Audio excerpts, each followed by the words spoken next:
Madame, Monsieur, bonsoir. Merci de suivre Métropole à l'heure de Métro News. Voici les principaux titres à la une de ce soir. En dépit de l'opposition du Conseil électoral provisoire, Uder Antoine a été officiellement installé ce vendredi au poste de directeur général de l'institution. La cérémonie présidée par le ministre de la Justice s'est déroulée en présence du président du Conseil électoral, Jacques Desrosiers. Le nouveau DG a appelé à l'unité pour sauver le processus électoral. Les promesses répétées d'organisation d'élections ont basculé depuis plusieurs jours vers un conflit ouvert entre l'exécutif et le Conseil électoral provisoire. Entre désaccords persistants et volonté de la primature de poursuivre sa démarche, de nombreux observateurs mettent en garde contre l'éclatement d'une crise préélectorale susceptible d'enfoncer le pays davantage dans le chaos. Également à la une de ce vendredi, importante opération de la police nationale à Worth-Jérémy à Cité-Soleil, tôt ce vendredi. Lors de cette intervention, des bandits ont été blessés, parmi eux un chef de gang opérant entre Delma 4 et Delma 6, informe la PNH sans donner de détails sur son identité. Des armes à feu ont été récupérées par les policiers qui annoncent la poursuite des interventions visant à démanteler les foyers criminels.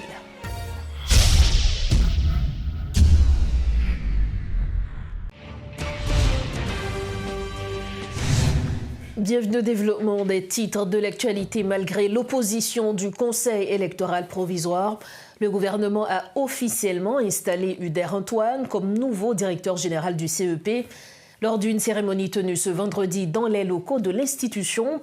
Pour le ministre de la Justice, Patrick Pellissier, qui a procédé à l'installation, il s'agit d'une étape significative dans l'accélération du processus électoral, conformément aux orientations stratégiques définies par le Premier ministre Alix Didier Fils-Aimé.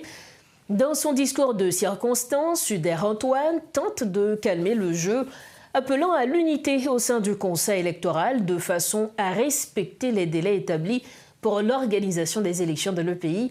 Compte rendu, Réti Fortuné. Un solide dispositif sécuritaire protège les abords du Conseil électoral alors qu'à l'intérieur se déroule de façon inhabituelle l'installation du nouveau directeur général de l'institution. Le ministre de la Justice, Patrick Pellissier, a procédé à l'installation d'Uder Antoine dans une salle où seul le président du CEP représentait l'institution électorale. Dans ce contexte tendu qui accentue le malaise entre les deux instances, Maître Patrick Pellissier a profité de l'occasion pour tenter de justifier le choix de l'exécutif. Décret, une nouvelle disposition que le Conseil ministériel prend pour renforcer là, exiger que mon KEP avec candidat fait déclaration de patrimoine pendant que il ferme les barrières ou interdit les gens qui sont sous sanction Nations Unies, les gens qui te prêté comme dans l'État, qui ne pas remettre l'argent à eux, pour participer dans l'élection. Vous mettez balise tout pour l'argent sale, l'argent crime, l'argent drogue, viennent participer dans le financement de campagne électorale. L'installation a eu lieu alors même que le Conseil électoral s'oppose publiquement à cette démarche du gouvernement. Le poste de directeur général est inscrit dans le décret électoral publié après avoir subi des modifications unilatérales en violation des prescrits légaux. C'est un point parmi tant d'autres soulevés par le Conseil électoral pour dénoncer la mainmise du pouvoir exécutif sur l'institution électorale. Malgré cette ambiance qui laisse présager une grave crise préélectorale, le nouveau DG souligne que l'autonomie de l'institution n'est pas négociable. Je veillerai à ce que cette autonomie soit préservée et respectée dans la pratique quotidienne. Les scrutins ne peuvent se tenir sans des ressources humaines, financières et matérielles adéquates. C'est une question de responsabilité partagée. Mesdames et messieurs les partenaires techniques et financiers, je sais que je peux continuer à compter sur vos appuis multiformes habituels. Et je vous en remercie déjà. Au sujet du conflit ouvert entre le CEP et le gouvernement, Uder Antoine estime que le plus important est de s'unir pour atteindre les objectifs fixés dans les délais prévus, bien que le calendrier reste flou. Il affiche son intention de travailler en synergie avec les membres du Conseil électoral, alors que ces derniers continuent de contester sa nomination à la tête du CEP, invoquant le caractère inconstitutionnel de l'acte. Je serai un directeur général ouvert au dialogue à la concertation, gestion rigoureuse et proactive de l'unité respective. Soyez proactifs, prenez des initiatives dans le cadre de vos attributions, anticipez les problèmes plutôt que d'attendre qu'ils se présentent. Informez-moi des difficultés avant qu'elles ne deviennent des blocages. Je suis le directeur général, mais sans vous, il m'est impossible d'aider le conseil d'administration à atteindre ses objectifs. Notons que face à la montée de la pression, le CEP a sollicité une rencontre avec le chef du gouvernement pour discuter des points de désaccord qui risquent de plonger le pays davantage dans la crise. Cette rencontre permettra-t-elle de recoller les morceaux alors que des décisions contestées ont déjà été scellées par le Premier ministre Alix Didier Fils-Aimé? Merci de votre fidélité à Métro News. Le président de la conférence des pasteurs haïtiens, le pasteur Ernst Pierre Vincent, juge que la confrontation entre le CEP et le gouvernement intervient à un moment particulièrement délicat alors que le pays est confronté à une détérioration continue de la situation sécuritaire. Selon le responsable religieux, les autorités politiques et électorales devraient concentrer leurs efforts sur le rétablissement de la sécurité afin de créer les conditions nécessaires à la tenue des prochaines élections. Écoutons un extrait des propos du pasteur Ernst Pierre Vincent. Ce qui a passé, c'est une situation qui est très préoccupante et il soulève la caille nous en pile inquiétude. Parce que dans un moment, côté où il y a insécurité à cap valer terrain, où il y a un policier qui a tombé, où il y a un monde qui dans la rue, qui quitte caillou, eh bien, nous pensons exécutif là, ensemble avec le Conseil électoral provisoire, tu doit focus sur l'organisation élection et particulièrement l'exécutif, il doit concentrer toute énergie sur question rétablissement sécurité pour capable faciliter l'organisation élection. Mais malheureusement, nous constatons qu'il y a un bras de fer qui existait là entre l'exécutif et le Conseil électoral provisoire. Eh bien, nous-mêmes, au niveau de la conférence des pasteurs haïtiens, nous estimons que c'est nécessaire pour nous lancer un appel au dialogue pour que nous pas continuer dans cette situation ça parce que côté nous est là, nous pas capable à perdre une semaine, 2 semaines, 1 mois, 2 mois sans nous pas concentrer nous totalement sur question sécurité, sans nous pas concentrer nous totalement sur question élection parce que après tout le temps ça, nous gagnons sans nous pas faire élection et puis dans la situation ça que nous est là, eh bien, institution yo doit comprendre nécessité pour yo adresser différents yo dans le dialogue pour voir comment yo ta capable sortir pays dans ça lié là. C'est pas moment pour gagner litige entre conseil électoral provisoire et l'exécutif, c'est moment pour yo entendre yo pour joindre une solution. Et une bagaille que ça fait encore, c'est que li a traîné pays dans la boue. Le ou gagné le conseil électoral provisoire qui a sorti note qui a dit un bagaille, ou gagné l'exécutif lui-même qui a dit un l'autre bagaille, ça projeté une mauvaise image du pays parce que les affaires de l'État ou pas régler ça sur la place publique. Si gagné un problème entre le conseil électoral provisoire, il y a moyen pour discuter, il y a moyen pour chercher solution à ce problème. Ce n'est pas sous place publique pour vivre ça, vivre là. C'est dans cas ça, c'est face à la situation ça, nous lancer appel là pour nous demander monsieur Damio pour chita discuter pour pas offrir spectacle ça à pays. Par ailleurs, le Bureau intégré des Nations Unies en Haïti a salué la promulgation du nouveau décret électoral qu'il considère comme une étape importante vers l'organisation d'élections inclusives et crédibles dans le pays. Dans un message publié sur X, le BINU dit attendre désormais la publication du calendrier électoral ainsi que l'adoption d'autres mesures destinées à favoriser le rétablissement des institutions démocratiques.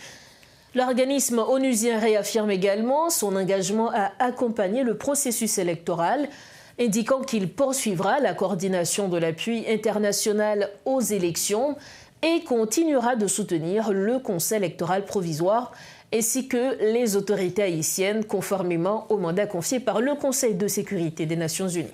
Comme annoncé en titre, la police nationale appuyée par la Task Force a mené une opération à Wharf-Jérémie dans la commune de Cité-Soleil dans les premières heures du vendredi 5 juin 2026. Lors d'affrontements avec les forces de sécurité, plusieurs bandits sont sortis blessés. Certains d'entre eux opèrent entre Delma 4 et Delma 6 et seraient impliqués dans plusieurs enlèvements, selon les informations communiquées par la direction de communication de la PNH.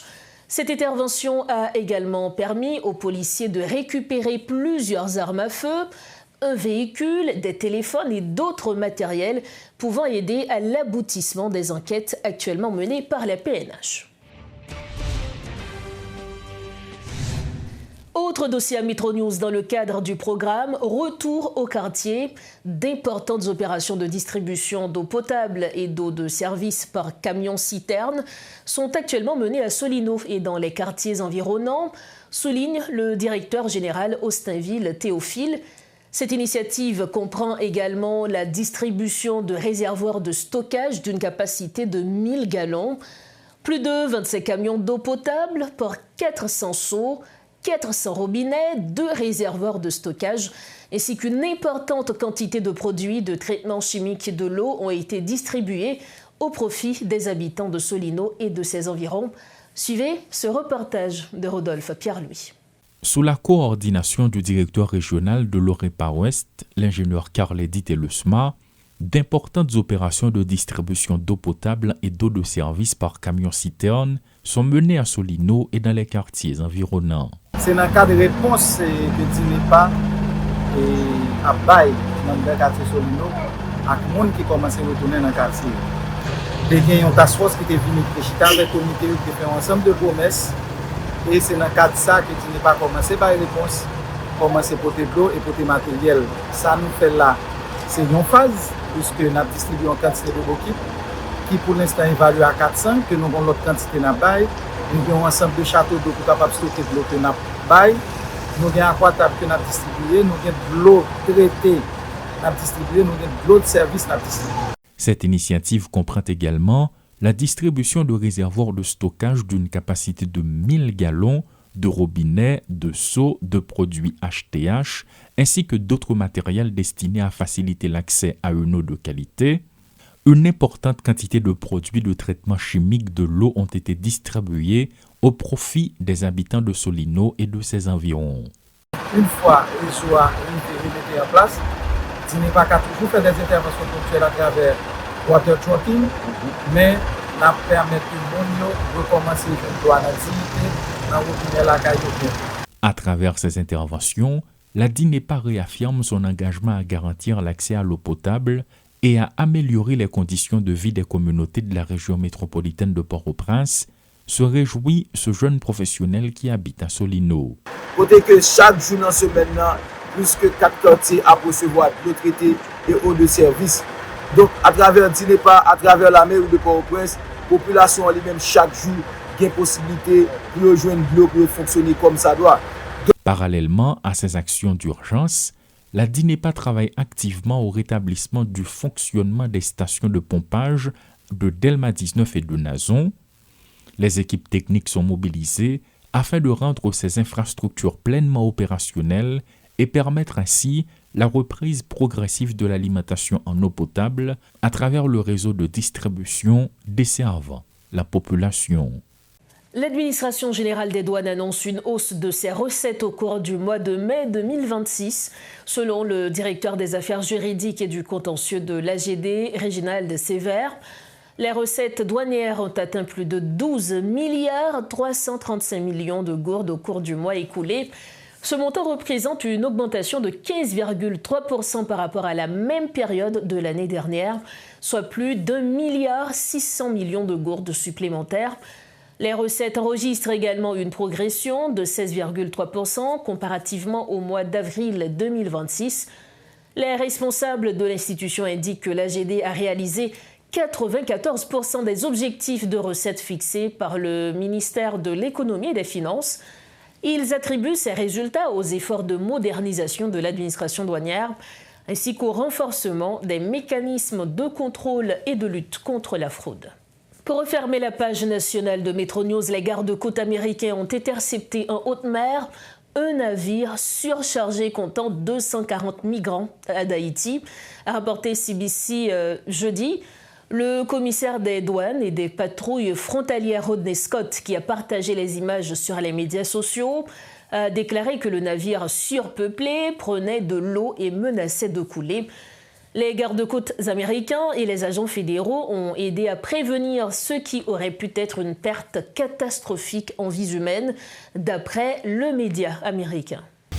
Nous arrivons au terme de cette édition de Métro News. Le dernier rappel des titres. En dépit de l'opposition du Conseil électoral provisoire, Uder Antoine a été officiellement installé ce vendredi au poste de directeur général de l'institution. La cérémonie, présidée par le ministre de la Justice, s'est déroulée en présence du président du Conseil électoral, Jacques Desrosiers. Le nouveau DG a appelé à l'unité pour sauver le processus électoral. Les promesses répétées d'organisation d'élections ont basculé depuis plusieurs jours vers un conflit ouvert entre l'exécutif et le Conseil électoral provisoire.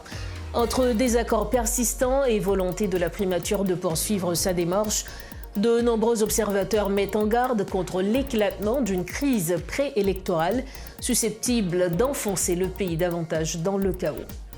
Et puis, importante opération de la police nationale à Roff, Jérémy, à Cité-Soleil, tôt ce vendredi. Lors de cette intervention, des bandits ont été blessés. Parmi eux, un chef de gang opérant entre Delma 4 et Delma 6, informe la PNH sans donner de détails sur son identité. Des armes à feu ont été récupérées par les policiers qui annoncent la poursuite des interventions visant à démanteler les foyers criminels. Voilà ce qui m'est fait à cette édition de Métro News. Merci de l'avoir suivi. C'est le week-end, profitez bien de la vie et surtout rejoignez-nous sains et saufs lundi prochain, toujours sur Métropole. Bonsoir.